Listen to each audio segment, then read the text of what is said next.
worst at peeling bananas? I don't know, Mike, are you a baker? Hello, am I okay? The answer is no. Focus. I literally don't know one single person who wouldn't want to eat this, unless you're allergic to peanut butter. Promise it's gonna look good when we're finished. She's frosting the cake with her fingers. More flavor, more nutrition, more joy, more color, more excitement. This is good mood food. I'm a big believer of making cakes just because, and this peanut butter banana cake tastes exactly like a peanut butter cup and banana bread had a delicious little baby. It's the perfect recipe to bring to somebody's house when you want to surprise and delight them, or just make it for a simple night at home, maybe a date night in. Either way, whoever tries it is going to fall in love with this cake. So let's get into it and make my peanut butter banana cake. I truly do not understand people who do not like banana flavored desserts, banana flavored anything. They are my absolute favorite. I go to the grocery store specifically looking for bananas that look exactly like these. We're gonna mash these bananas. We're gonna add in 4 eggs. Because this is a grain-free cake, we need to really lift it with a lot of eggs. Vanilla, here we go. Let me start that again. Vanilla, here we go. About a tablespoon of vanilla. And then we're gonna add 3/4 cup of pure maple syrup. So we are naturally sweetening this cake. I love to use maple syrup for sweetening my recipes. I just think it adds so much delicious flavor. Creamy, natural peanut butter. We are using the real deal. All right, so we're using 3/4 cup because I don't have a 3/4 cup. We're just gonna use 2. We're gonna whisk this up until it's nice and well combined. I'm a lazy baker. Sometimes I feel like it really doesn't matter when I add all of my ingredients to one bowl, and I like to save time. That's what I'm about. So I'm gonna be adding all of my dry ingredients right into the bowl. Using almond flour in this recipe. And you kind of wanna pack down the almond flour in this cake. Traditionally, you're not supposed to pack your flour, but I just feel like everybody measures it a little bit better at home when you pack it down. So just give it a little tap, tap, tap. Next up, we are using our friend coconut flour. Coconut flour is an interesting gluten-free / grain-free flour because it is highly absorbent, meaning you only need a little bit because it absorbs so much liquid. So do not pack this down. It's not what we want to do with coconut flour. And then baking soda, just kind of like dust it all over like this because we're not mixing our dry ingredients and wet ingredients separately. Finally, a little bit of salt. If you want, you could also add cinnamon to this cake for a little cinnamon banana flavor, up to you. You're just gonna mix this up until all of the dry ingredients are absorbed into the wet ingredients. Yeah, it smells so good already. I literally don't know one single person who wouldn't want to eat this, unless you're allergic to peanut butter. You can set this aside and we're gonna get our cake pans ready. I'm using 6-inch cake pans for this cake, but you could absolutely use 2 8-inch cake pans. And then I really, really love to use these King Arthur flour parchment paper half sheets for when I'm lining my cake pans. I think it just makes everything so much easier. You're gonna set it on your surface. Then all you're gonna do is put your cake pans on it, grab a pen, and trace around the cake pans. One at a time. It doesn't have to be perfect. Set the cake pans off to the side, and this is what it's going to look like. So you're gonna cut this out, each of them. You're gonna take some cooking spray and spray the cake pans all around. You wanna make sure that you are getting the edges as well.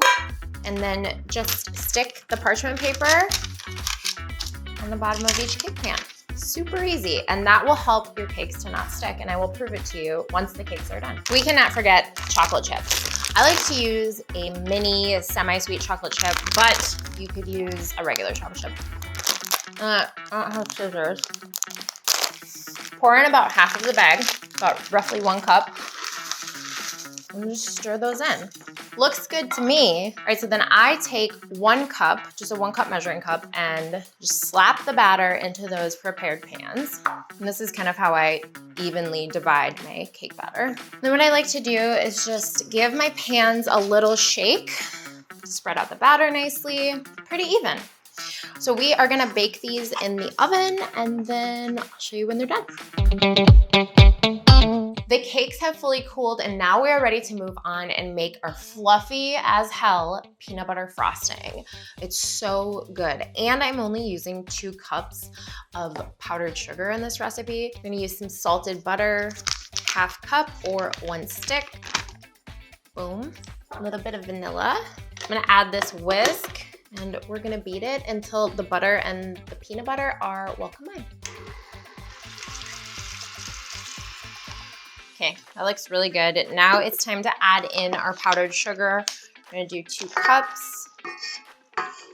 You're gonna start on low speed and then gently bring it up. You just don't want powdered sugar flying everywhere like it already is.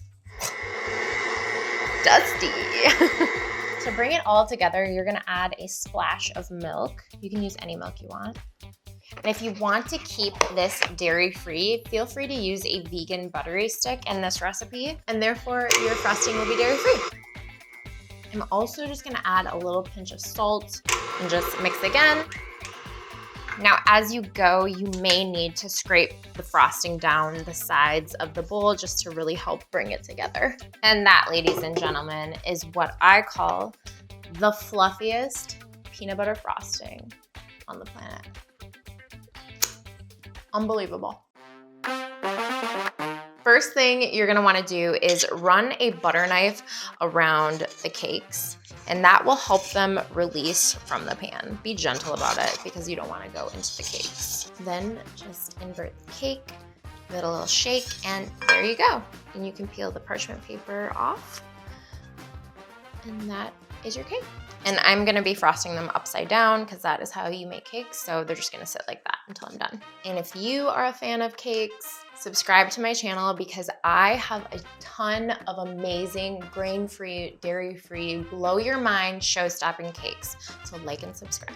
Cakes are good to go. Let's go get our gorgeous cake stand. I'm gonna clean this up too. We are ready to frost our cakes. So the first thing you wanna do is add about a tablespoon of the frosting to the cake stand. And this is just to anchor your cake. So you're just gonna spread it in the middle, then stick your first layer upside down. So I've already inverted my cake.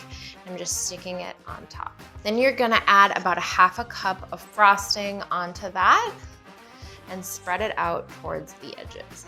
Now, if you wanted to get crazy, you could add chocolate chips on top of that and just sort of press them in. I'm not feeling too wild. I'm just going for classic today. And you are going to add most of the frosting on top. Don't add all of it here because we are gonna be doing a crumb coat. And a crumb coat is basically where you coat most of the cake in frosting, but then you stick it in the freezer so that the rest of the frosting just creates a nice, smooth finish. It prevents the crumbs from getting all over the frosting. What you're gonna do is take your offset spatula, or you can use a bench scraper, and just work around the cake with the frosting. So push it to the sides, and it's okay if you get some crumbs. That's why we're doing a crumb coat.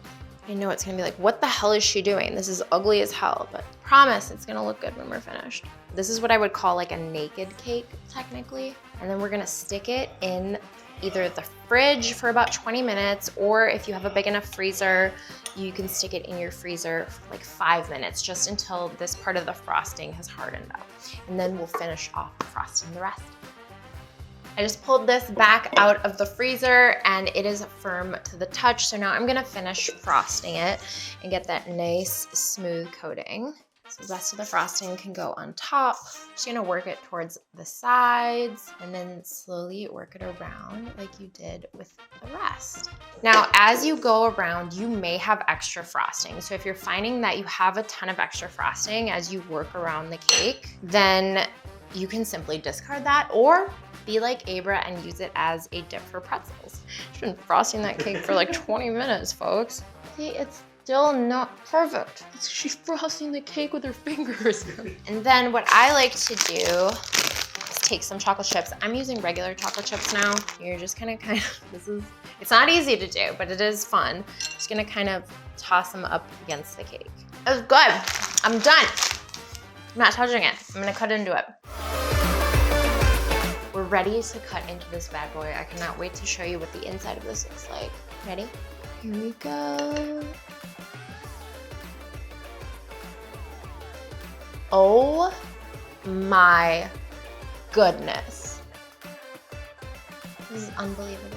Chocolate chips, peanut butter, banana. What more could you want? And this, ladies and gentlemen, is what I call good mood food.